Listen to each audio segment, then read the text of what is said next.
Channel of Vadodara. સયાજીગંજના ધારાસભ્યના કાર્યાલયને 1 વર્ષ પૂર્ણ થતાં શાળાના બાળકોને નોટબુકનું વિતરણ કરવામાં આવ્યું હતું। વડોદરા શહેરમાં ગોરવા વિસ્તારમાં આવેલ વીર સાવરકર સ્કૂલ ખાતે સયાજીગંજના ધારાસભ્યના નારાયણ સેવા કાર્યાલયને 1 વર્ષ પૂર્ણ થતાં નોટબુક વિતરણ કાર્યક્રમનું આયોજન કરવામાં આવ્યું હતું, જેમાં સૌપ્રથમ દીપ પ્રાગટ્ય કરી કાર્યક્રમની શરૂઆત કરવામાં આવી।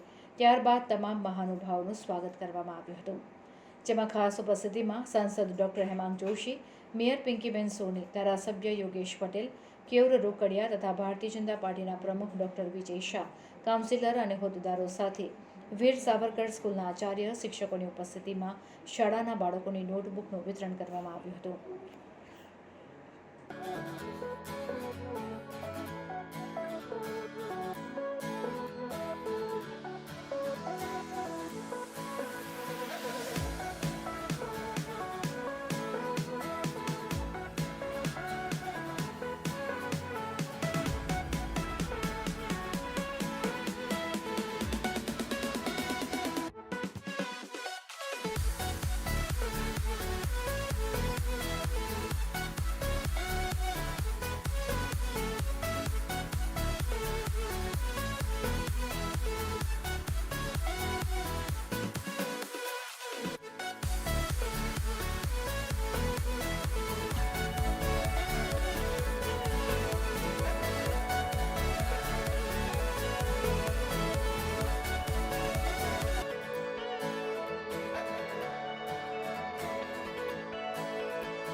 આજે સયાજીગંજ વિધાનસભાના ધારાસભ્ય શ્રી એવા કેયુરભાઈ રોકડિયાનું જે નારાયણ સેવા કાર્યાલય છે એનું 1 વર્ષ પૂર્ણ થવા પર આજરોજ એમના દ્વારા એમના જ કાર્યાલયની બાજુમાં આવેલી વીર સાવરકર જે શિક્ષણ સમિતિની કોર્પોરેશન સંચાલિત શાળા છે એના બાળકોને નોટબુક વિતરણનું અને ચોપડા વિતરણનો કાર્યક્રમનું આયોજન કરવામાં આવ્યું છે. ખૂબ સુંદર એક પથદર્શક પ્રેરણાદાયી પગલું છે એમના દ્વારા કે જ્યારે એમના આ નારાયણ સેવા કાર્યાલયમાં સતત 365 દિવસ લોકો માટે કોઈને કોઈ એમના પ્રશ્નો હોય કે સમસ્યાનું નિવારણ, જે ભારતીય જનતા પાર્ટીના પ્રત્યેક કાર્યકર્તાનો ધ્યેય છે કે લોકોની વચ્ચે સતત રહેવું 24/7 અને એમને સાંભળવા, એમના પ્રશ્નોનું નિરાકરણ અને શહેરના વિકાસની દિશામાં પોતાનું યોગદાન આપવું. જે કાર્યાલય કે જ્યાંથી આ બધી જ આપણી કાર્ય પ્રણાલીનો પ્રારંભ પણ થતો હોય છે અને એની સાતત્યતા જળવાતી હોય છે, ત્યારે એનું 1 વર્ષ પૂર્ણ થવા પર આજે બાળકોને એમના ભણવા માટે આ ચોપડાનું વિતરણ ખરા અર્થમાં ખૂબ સુંદર કાર્ય કહી શકાય. કારણ કે દુનિયામાં જો સૌથી મોટું કોઈ દાન છે તો તે વિદ્યાદાન છે.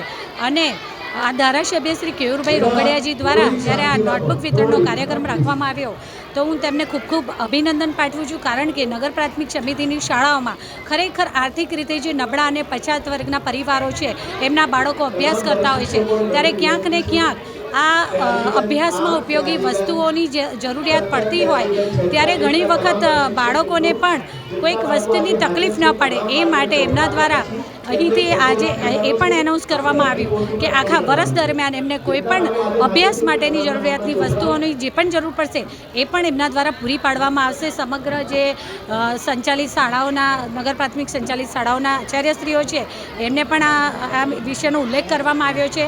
હું આ કાર્યક્રમના આયોજન બદલ અને કોર્પોરેશન સંચાલિત નગર પ્રાથમિક શિક્ષણ સમિતિના બાળકોને આ લાભ આપવા બદલ ધારાસભ્ય શ્રી કેયુરભાઈ રોકડિયાજીને ખૂબ ખૂબ અભિનંદન પાઠવું છું. આજે સયાજીગંજ વિધાનસભાના લોકપ્રિય ધારાસભ્ય શ્રીમાન કેયુરભાઈ રોકડિયાના કાર્યાલય એટલે કે નારાયણ સેવા કાર્યાલયને 1 વર્ષ પૂર્ણ થયું.